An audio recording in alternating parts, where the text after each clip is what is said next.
क्या आपने बड़े बड़े हवाई जहाजों को बनते हुए देखा है? आखिर कैसे हजारों टन वजनी हवाई जहाजों को फैक्ट्री में तैयार करके बेचा जाता है? दोस्तों, एयरप्लेन बनाने के लिए सबसे पहले इसे 3 अलग अलग हिस्सों में बनाया जाता है। फिर सबसे पहले इसके बीच वाले हिस्से को वर्कशॉप में लाया जाता है और फिर इसके दोनों विंग्स को इसके दोनों तरफ लगा दिया जाता है। दोनों विंग्स को अच्छी तरह से लगाने के बाद इसके पीछे वाले हिस्से को भी इससे जोड़ दिया जाता है और फिर इसी तरह से इसके आगे वाले हिस्से को भी इससे जोड़ दिया जाता है। फिर इन तीनों हिस्सों और विंग्स को आपस में जोड़ने के बाद एयरप्लेन अपनी प्रॉपर शेप में आ जाता है। फिर इस एयरप्लेन को हाइड्रोलिक मशीन के जरिए उठाया जाता है और फिर इसके नीचे की तरफ लैंडिंग गियर्स फिट कर दिए जाते हैं और फिर इस एयरप्लेन की सबसे इंपॉर्टेंट पार्ट यानी कि इसके इंजन को इसके विंग्स के दोनों तरफ लगा दिया जाता है।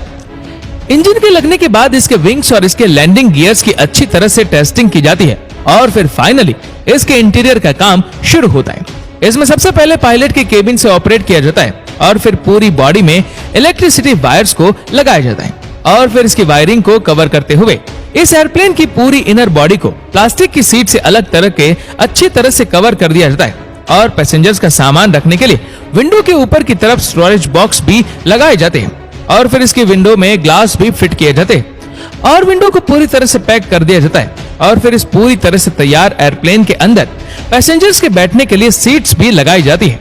अभी ये एयरप्लेन पूरी तरह से बनकर तैयार है। अब इस पूरी तरह से तैयार एयरप्लेन को पेंट करने के लिए आगे भेज दिया जाता है।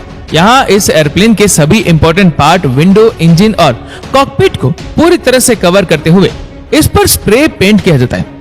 अच्छी तरह से पेंट करने के बाद इस एयरप्लेन के ऊपर इसकी ऑनर कंपनी का नाम भी प्रिंट कर दिया जाता है। फिर इस पूरी तरह से तैयार एयरप्लेन को रनवे पर ले जाकर इसे उड़ाकर देखा जाता है और फिर टेस्टिंग में सफल होने के बाद इस एयरप्लेन को ऑनर कंपनी को सौंप दिया जाता है। अब देखते हैं हेलीकॉप्टर मेकिंग प्रोसेस। दोस्तों, हेलीकॉप्टर बनाने के लिए भी सबसे पहले फैक्ट्री में इसके अलग अलग बॉडी पार्ट्स को तैयार किया जाता है और इस काम में हाई क्वालिटी स्टील का इस्तेमाल किया जाता है। यहाँ हेलीकॉप्टर के इंजन के पार्ट्स को बनाने के लिए सीएनसी मशीन का इस्तेमाल किया जाता है। सीएनसी मशीन की मदद से इन पार्ट्स को काफी बारीकी से डिजाइन किया जाता है और फिर इन पार्ट्स को असेंबल करके पूरा डिजाइन इंजन तैयार कर लिया जाता है और यहाँ हेलीकॉप्टर की मेन बॉडी को भी इंजीनियर्स द्वारा हाथों से ही बनाया जाता है। हेलीकॉप्टर की मेन बॉडी का स्ट्रक्चर बनने के बाद इसके ऊपर स्टील की सीट चढ़ा दी जाती है और कुछ इंजीनियर्स द्वारा इसके रोटर की ब्लेड्स भी तैयार की जाती है जो कि हेलीकॉप्टर को चलाने में मेन रोल प्ले करती है और कुछ इंजीनियर्स द्वारा इसके टेल पार्ट को भी बनाया जाता है और यहाँ वर्कशॉप में ही हेलीकॉप्टर में बैठने के लिए इसकी सीट्स भी तैयार की जाती है।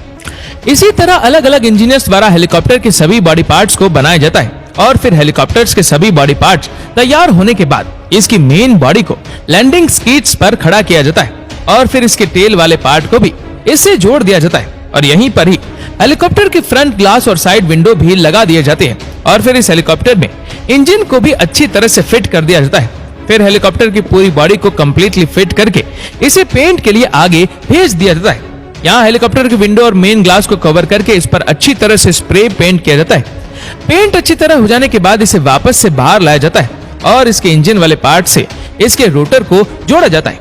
रोटर लग जाने के बाद यह हेलीकॉप्टर पूरी तरह से बनकर तैयार हो जाता है। फिर वर्कशॉप से बाहर ले जाकर इस हेलीकॉप्टर की टेस्टिंग की जाती है और टेस्टिंग में सफल होने के बाद इसे इसके ऑनर के पास पहुंचा दिया जाता है। तो दोस्तों, इसी तरह से बनता है एरोप्लेन।